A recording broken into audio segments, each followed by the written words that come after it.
Saint-Clair de Nantes est converti par Saint-Pierre.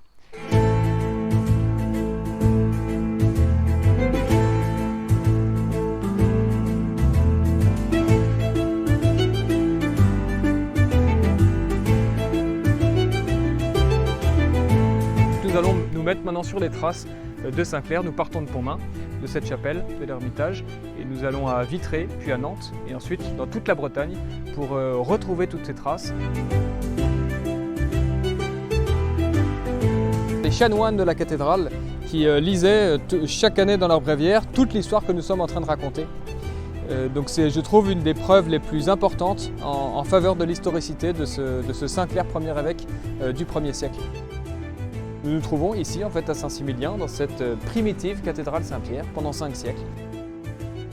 De Nantes va rayonner comme ça l'évangile jusqu'à Vannes, Redon, Réginy, même Quérien, et puis le Cap Sizun jusqu'au bout de la Bretagne. C'est le Finistère, la fin des terres. C'est formidable de faire cette histoire parce qu'on retrouve une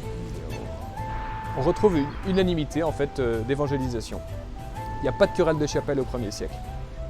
Parce que c'était une belle histoire, mais on a toujours parlé de Saint-Clair. Toujours.